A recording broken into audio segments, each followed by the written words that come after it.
Hello and welcome to the Fat Squirrel Speaks. It's Friday. Hooray. I'm Amy Beth, also known as the Fat Squirrel on Ravelry and the Fat SQRRL on Instagram. Thanks for coming over to visit. Please, after our hug, let's just take a moment to give a hug.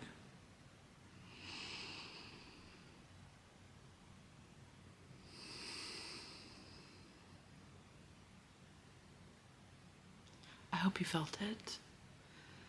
I'm not good at many things, but one thing I am pretty good at is a big old fat lady hug. So thank you for sharing that with me. Tea, coffee, hard cider. There's rum cake. If you need cider with your rum cake, I'm here for you. Don't get sloppy, because you gotta go home. That's what you need.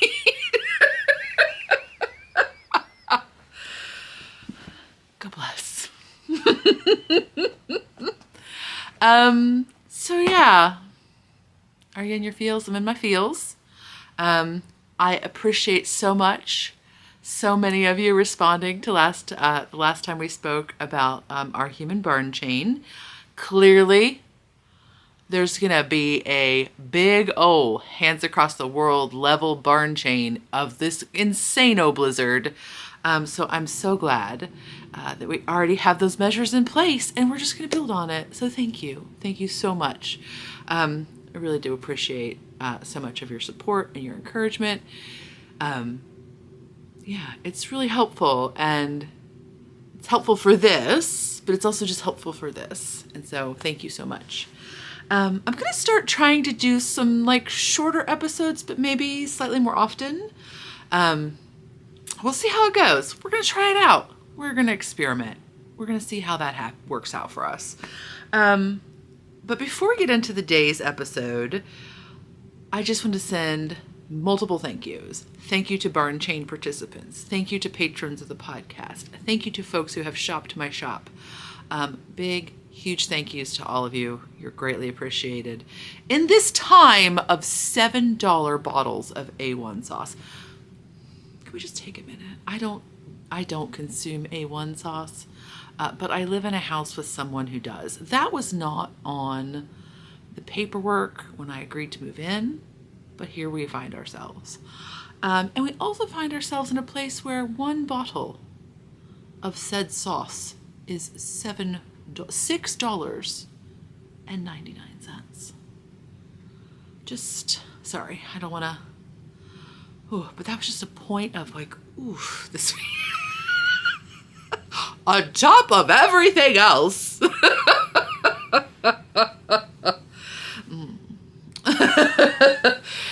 I'm sorry, distracted. Moving on. But in these times, you are greatly appreciated.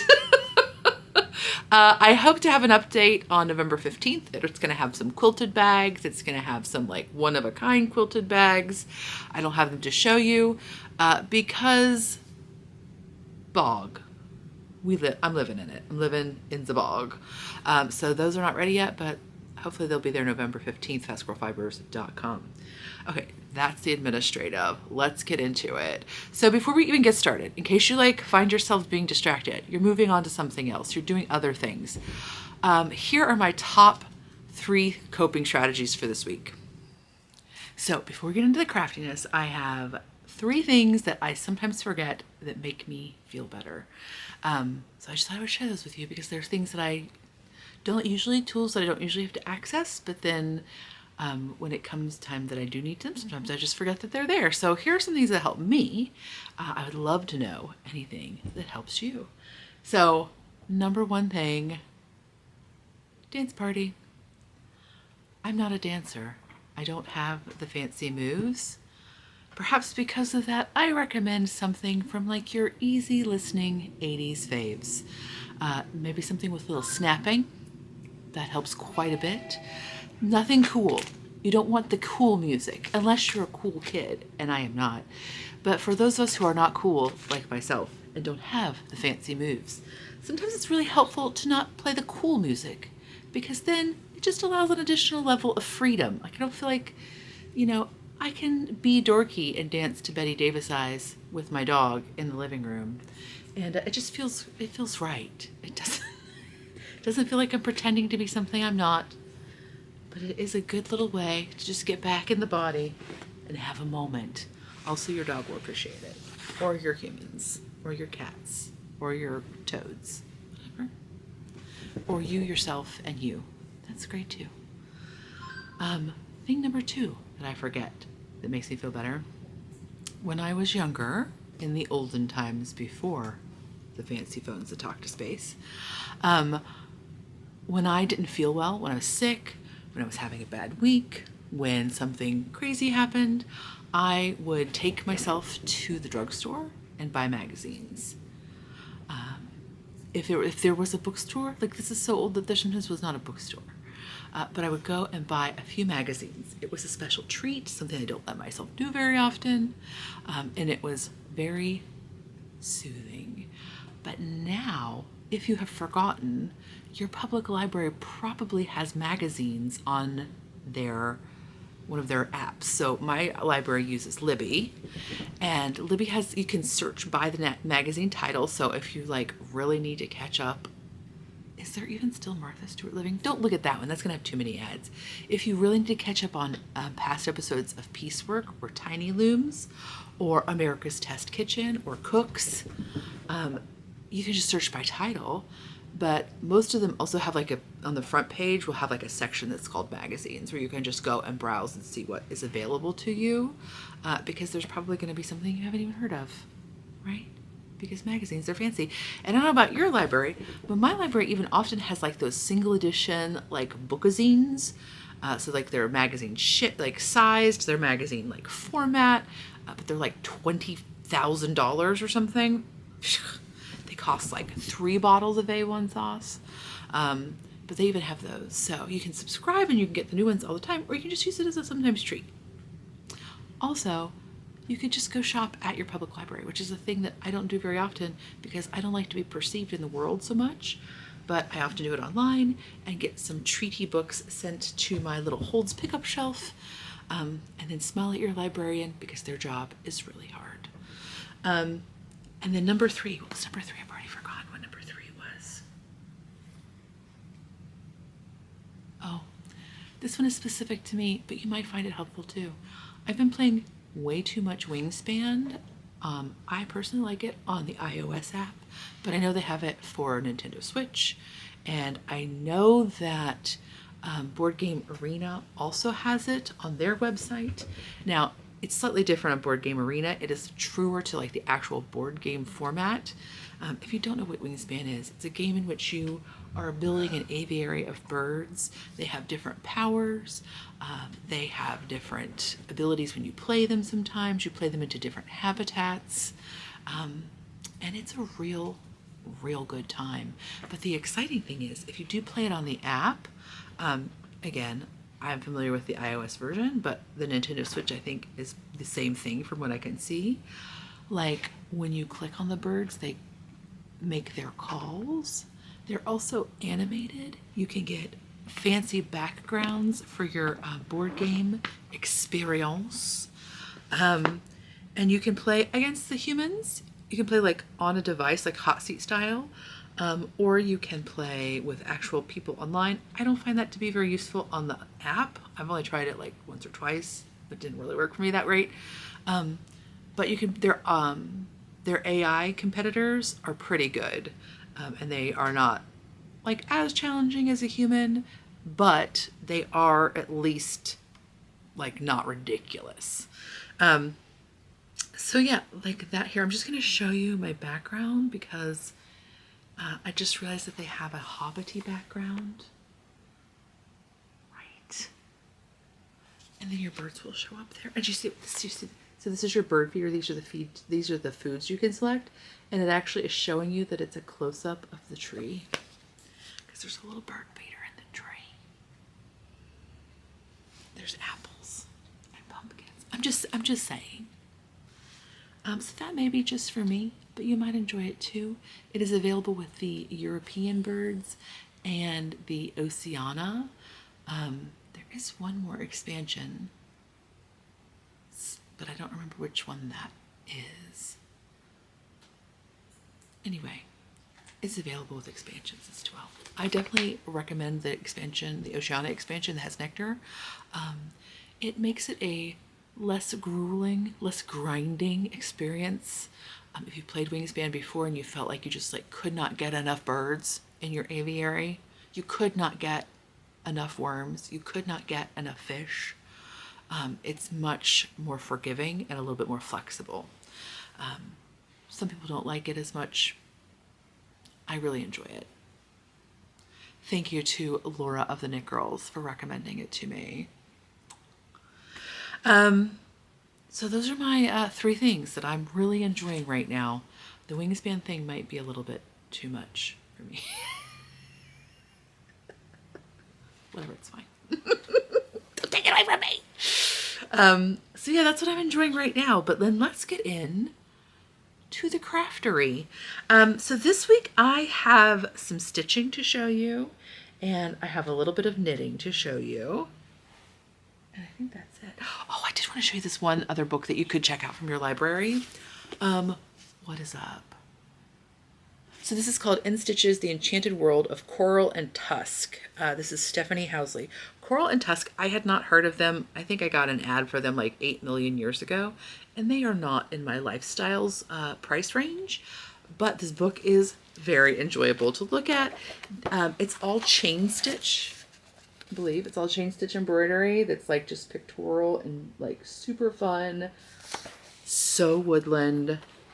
I mean, there's animals hiking with backpacks. Yeah. Oh, I would not necessarily say this is a book where, okay, for me, this is not a book where I'm like, oh, I'm going to make that. It's not it at all. It's just an enjoyable book to look at, to peruse. It's got that nice, like expensive book smell to it. The pages are all matte and like super gorgeous.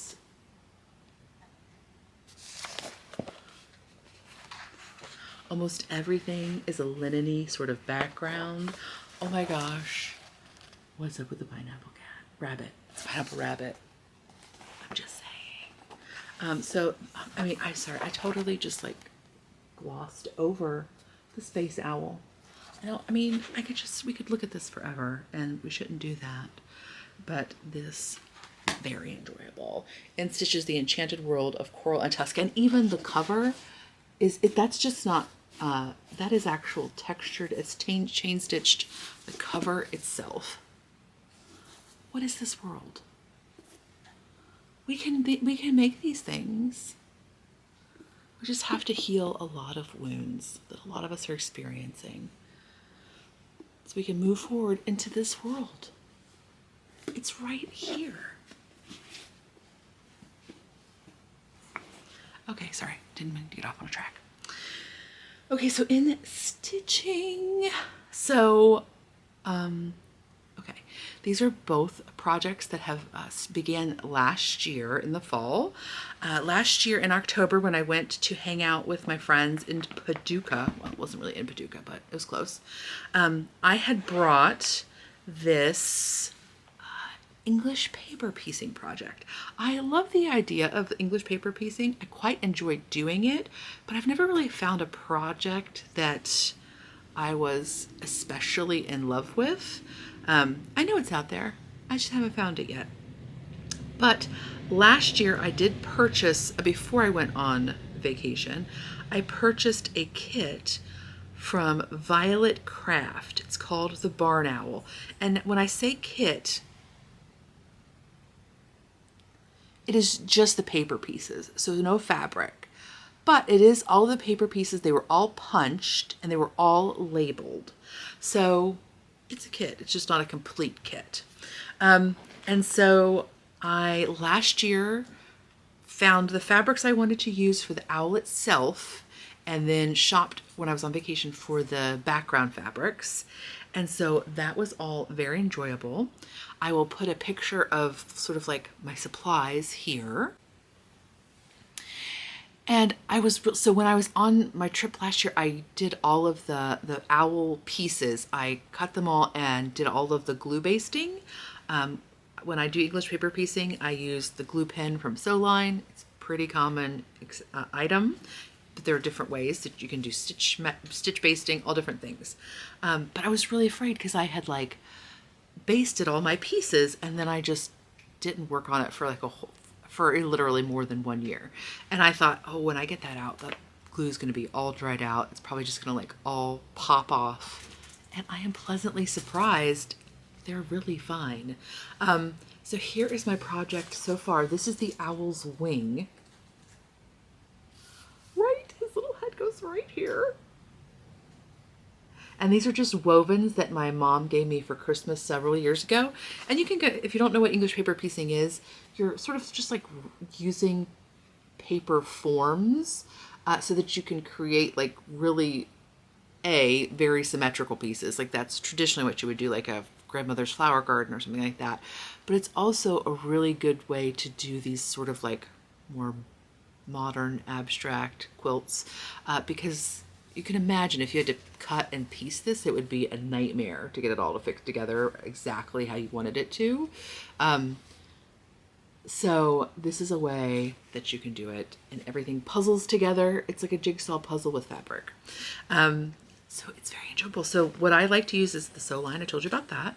I like to use milliner's needles. I often use the tulip ones, but I also had these that my mom gave me. These are John James, but they're a really skinny needle and they're pretty flexible and they work really nicely for this for me. And then I also use these little things called Sew Tights. They are ridiculously expensive, I'm not gonna lie to you, but also you need like 2 of them.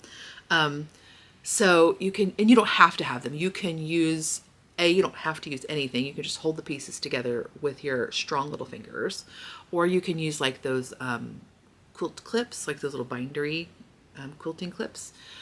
But these are really nice because they're flat, and so when you use those little quilting clips, lots of times your thread gets caught on it, or it gets caught on it more often than if you're using these little guys. So they're really nice, and you can see like you're just like stitching these 2 little pieces together, and then you flip it open, like you're piecing it this way, zip, zip, zip, zip, zip, zip, and then ta-da!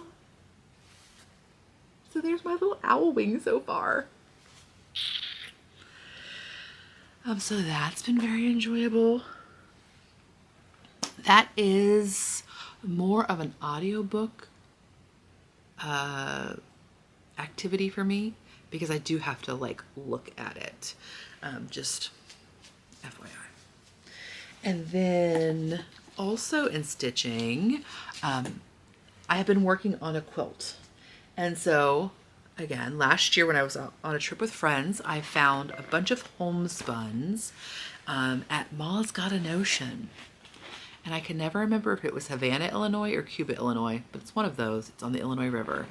And she had a really cool quilt shop. She had a ton of flannels, more flannels than I've ever seen in another quilt shop. They're really well known for their wide backs. So there's those 108-inch wide fabrics. But then she had a ton of what people usually call homespuns, which are just, well, I'll show you in a minute. And the best thing about her shop was she had everything pre-cut as a fat quarter. Like, so the fabric would be like the bolts were on a shelf, and then underneath that shelf would be like a whole, like small shelf of just fat quarters put on a shelf.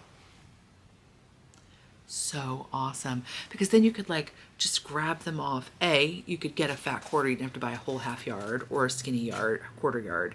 So you could like pull them up, but then you could like play with them and put them together and be like, oh, okay, I've got way too many reds here.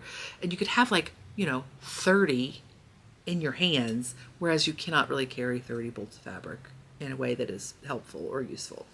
So great fabric store. But anyway, so I bought them and they've just been kind of hanging out because I have just been ruminating on what I wanted to do with them. And I finally made my decision. So I decided I knew I wanted to do a star quilt, and I felt like I wanted to do a black, but a warm black background. So the first thing I tried was this block. which is lovely and fine. But it was just, I don't know, it was a little too jazzy. I didn't want it quite so jazzy.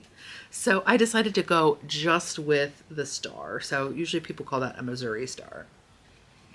It's just 4 flying geese, 4 small squares, and a big square.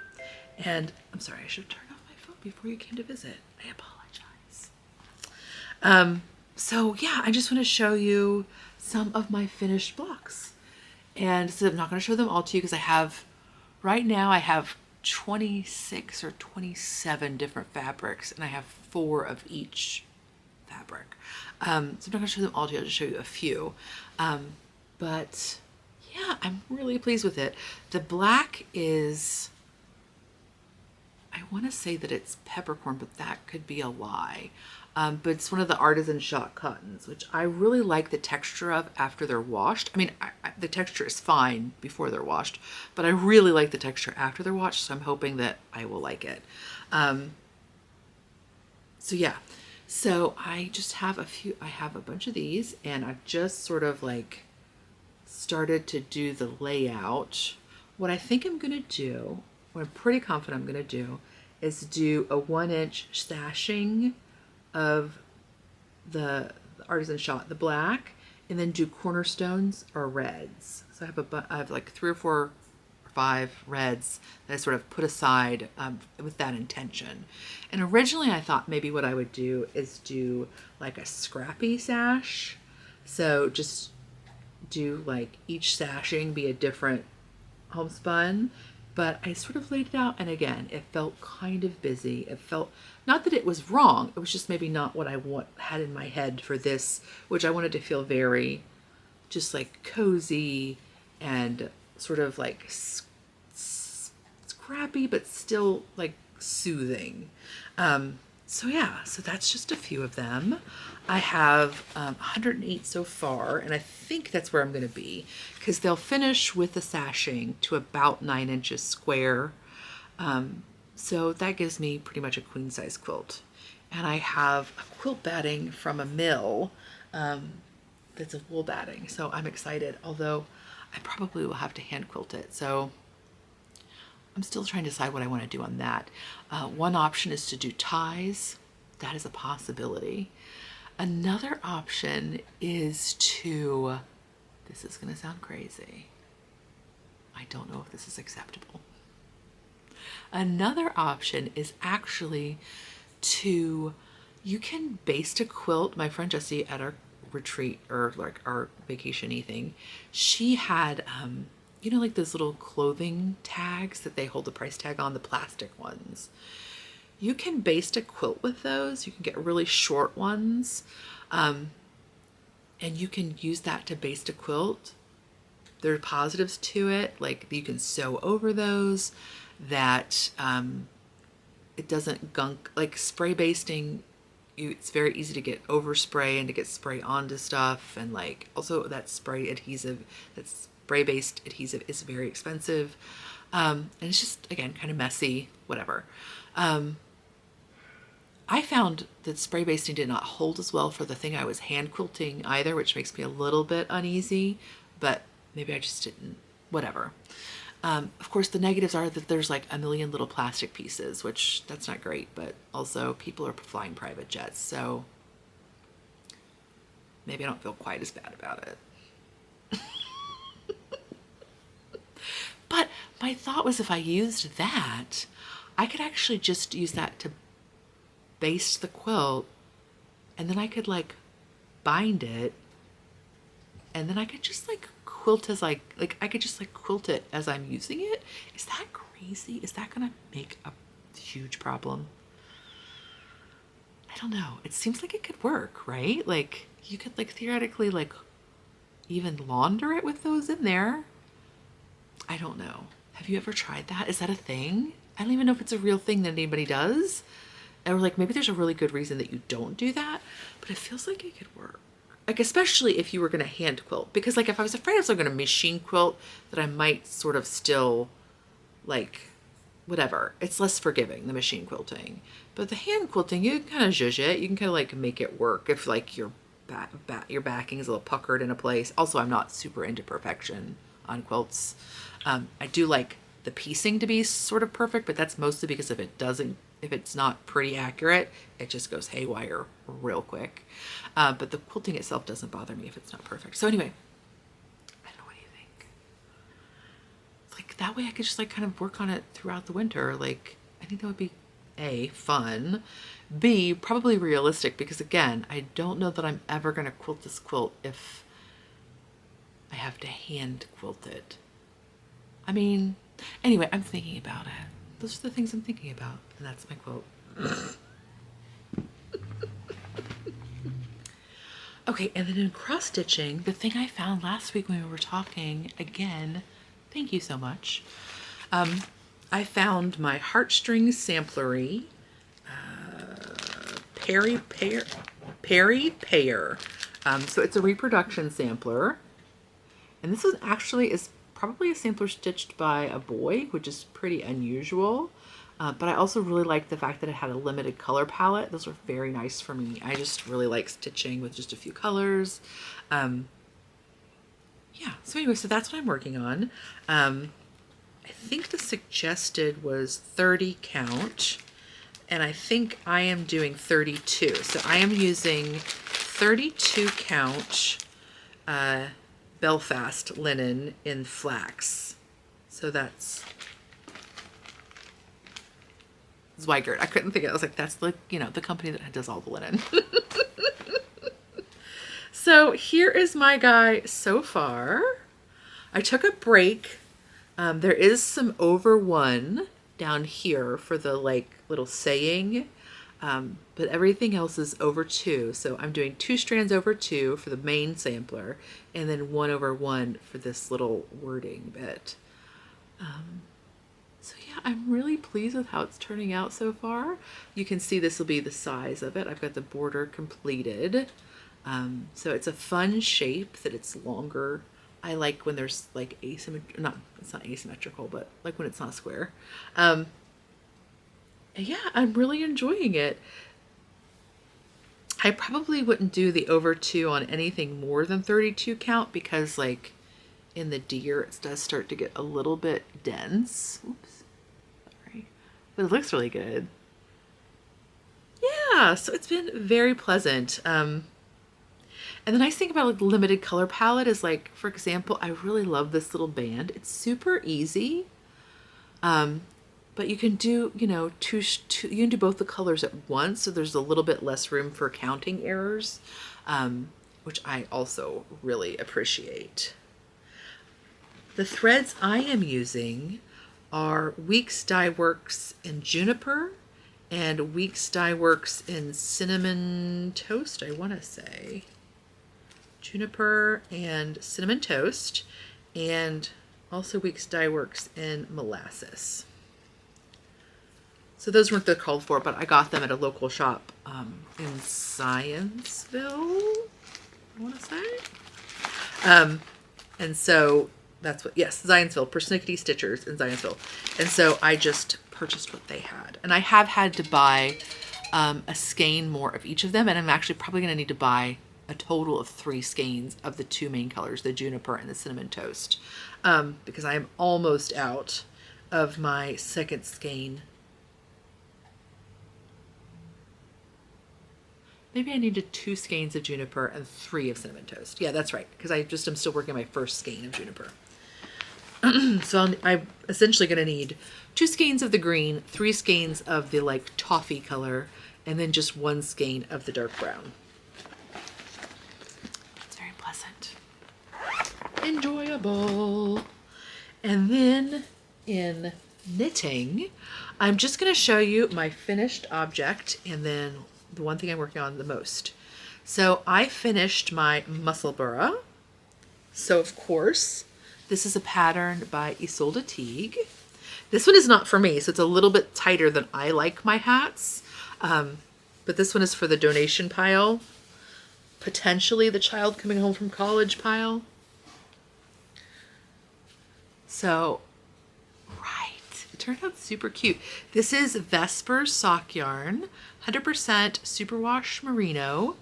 And this is her colorway Rainbow Revolution. And I think it turned out super cute. So it's just a rainbow with a gray. I did not do my normal thing of trying to like knit the purl row in the middle for easy folding, but it's nice on a self-striping because the line is there. You don't have to kind of like fiddle with it as much. But there she is. I knit the size, the adult size large. And I did knit that on size 0 needles, which is one size bigger than I knit my socks on. So I knit socks on 00s and I knit this hat on 0s. Some people are gonna be like, oh my gosh. But, and you can knit it at like whatever gauge you want, but I do like it to be a little bit firmer. Sometimes for me, I just like the texture of it when it's a little bit firmer knit for these guys. So otherwise they can just feel a little flaccid. But yeah, it turned out super cute.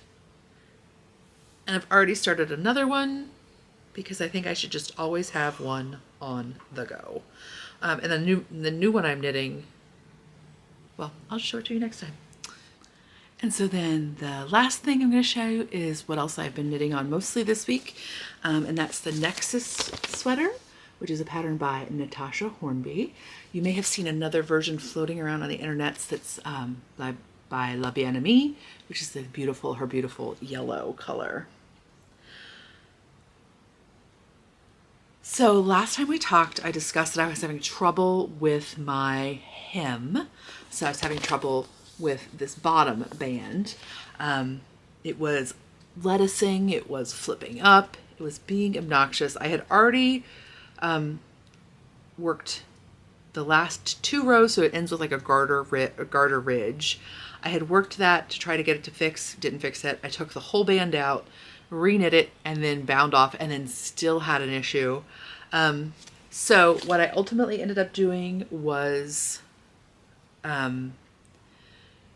putting it on hold and then doing the sleeve cuffs, because I thought that's a much smaller circumference, and I can figure out what I need to do to make this edging work. And so here's the little sleeve cup, by the way. Is it not, darling? My yarn is Quince & Company Turn in the Dusk colorway, and the Knit Picks palette is my white, and then Jamieson and Smith is my green. So, right, turned out super cute.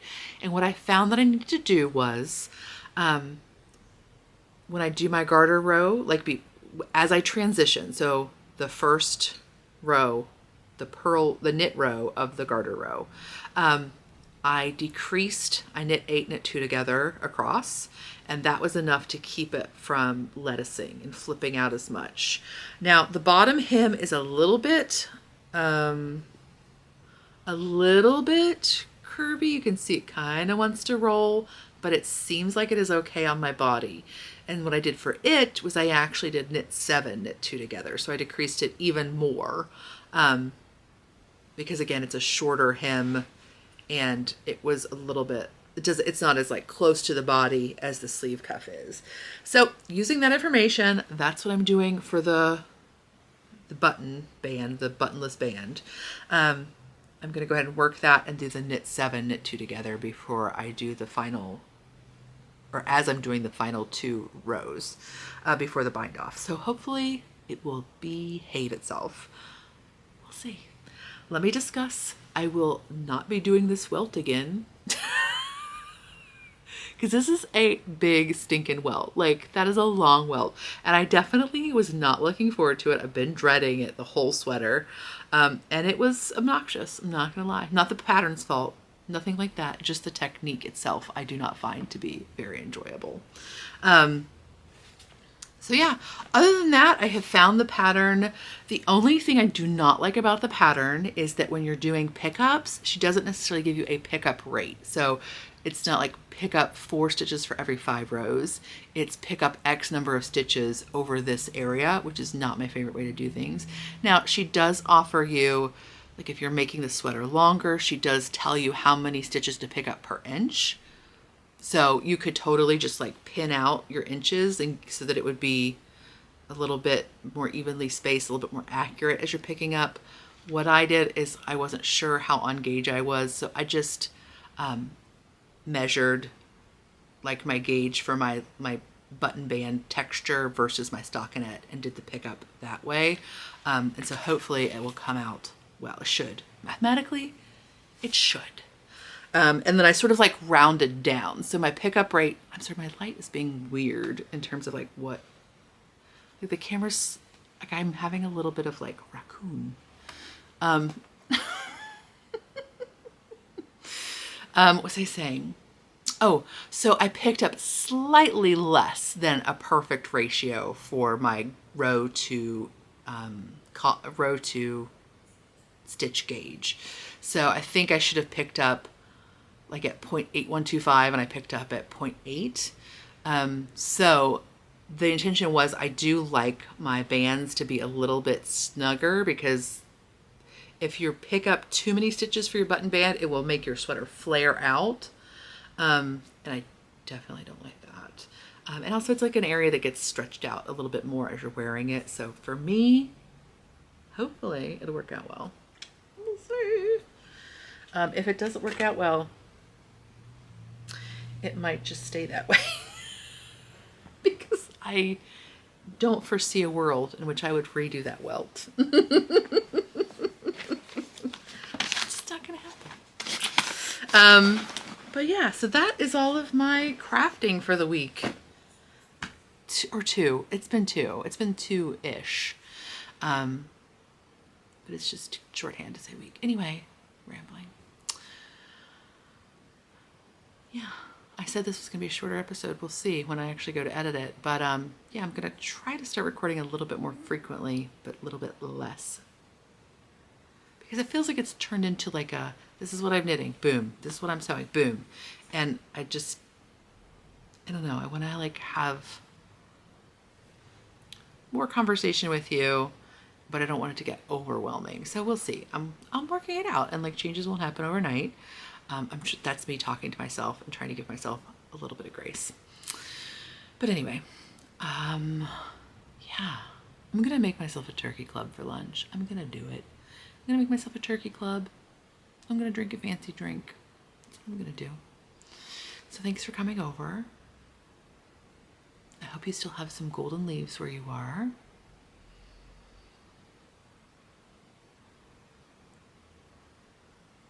I hope your ginkgos, I hope you catch one ginkgo raining.